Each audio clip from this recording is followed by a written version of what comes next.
আসসালামু আলাইকুম বন্ধুরা, গণিতবিদের নতুন ভিডিওতে আপনাদের সবাইকে স্বাগতম। গণিতবিদের আজকের ভিডিওতে আমি নবম শ্রেণীর শিক্ষার্থীদের জন্য, এটা মূলত নবম এবং দশম শ্রেণী উভয় শ্রেণীর জন্যই গুরুত্বপূর্ণ। নবম এবং দশম শ্রেণীর শিক্ষার্থীদের জন্য পরিসংখ্যানের কয়েকটা, টোটাল এখানে 9টা সূত্র আছে, 9টা সূত্র নিয়ে আলোচনা করব। এইগুলা পরিসংখ্যানের চ্যাপ্টার করার জন্য আপনাদের অবশ্যই জানতে হবে, যেহেতু আমরা এখন পর্যন্ত পাওয়া আপডেট অনুযায়ী আমাদের আগের কারিকুলামে ফিরে যাওয়া হবে এবং আমরা নবম এবং দশম শ্রেণীর শিক্ষার্থীদের যেই পাঠ্য বইগুলো আছে সেগুলো চেঞ্জ করে আগের কারিকুলামের বই দেওয়া হবে। তাই এই সূত্রগুলো আপনাদের অবশ্যই পড়ে নিতে হবে, কারণ আমরা জানি আগের যদি কারিকুলামে পরীক্ষা হয় তাহলে পরিসংখ্যান চ্যাপ্টারটি সবচেয়ে বেশি ইম্পর্টেন্ট পরীক্ষায় পাশ করার জন্য এবং ভালো নাম্বার পাওয়ার জন্য। তাই আমি আপনাদের জন্য পরিসংখ্যানের সমাধান নিয়েই হাজির হব।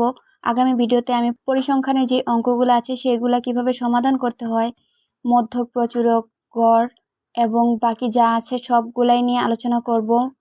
সো পরিসংখ্যানের অধ্যায় শুরু করার জন্য বা পরিসংখ্যান অধ্যায় বোঝার জন্য আপনাদেরকে অবশ্যই সূত্রগুলো পড়তে হবে এবং সূত্রগুলো জানা থাকতে হবে, তাহলেই আপনার অঙ্কগুলো করতে পারবেন।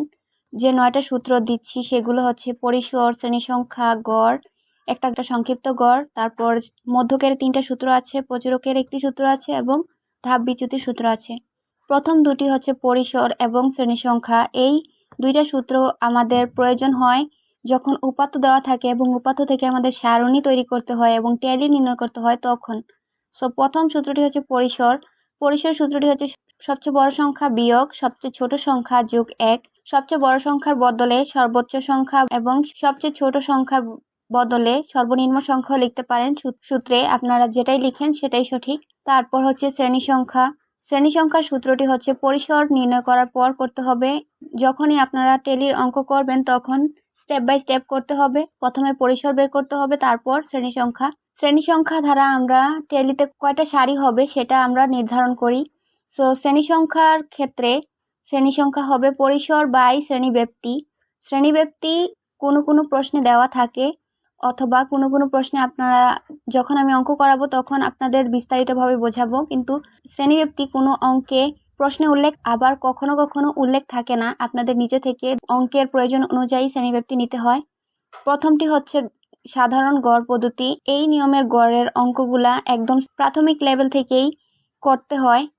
আর এই গড়টার জন্য সূত্রটি হচ্ছে summation f1 x1 by n। এখানে f1 x1 n এগুলা কি সেগুলো আমি যখন অঙ্ক করাবো তখন আপনাদের বলবো। আপনাদের এখন কাজ হচ্ছে জাস্ট সূত্রগুলো মুখস্থ করা।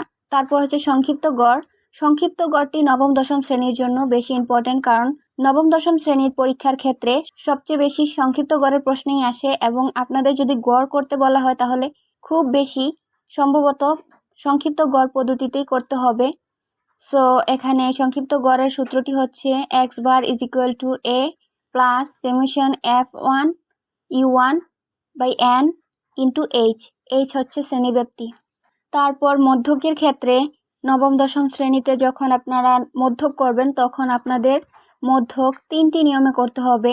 এখানে জোড় সংখ্যার ক্ষেত্রে কখন হবে, যখন আপনাদের গণসংখ্যাগুলো যোগ করার পর জোড় সংখ্যায় বের হবে, গণসংখ্যার যোগফলটি জোড় হবে, তখন আপনাদেরকে প্রথম সূত্রটি ব্যবহার করতে হবে। কিন্তু এখানে শ্রেণীব্যাপ্তির ঘরটি, প্রথম ঘরটি দেখে তারপর আপনাদের অঙ্কগুলো করতে হবে। যখন সর্বোচ্চ মান এবং সর্বনিম্ন মান দেওয়া থাকবে প্রথম কলামে তখন তৃতীয় সূত্রটি লিখতে হবে। আর যখন আপনাদের প্রথম ঘরটিতে প্রথম কলামে জাস্ট একটা মান দেওয়া থাকবে তখন আপনাদেরকে মধ্যকের এই 2টা সূত্র ব্যবহার করতে হবে। তখন আপনাদেরকে দেখতে হবে গণসংখ্যাগুলো যোগ করার পর জোড় সংখ্যায় আসছে না বিজোড় সংখ্যায় আসছে। যদি জোড় সংখ্যায় আসে তাহলে সূত্রটি হবে মধ্যক ইজ ইকুয়াল টু n/2 তম ও n/2 প্লাস 1 তম পদের সমষ্টি।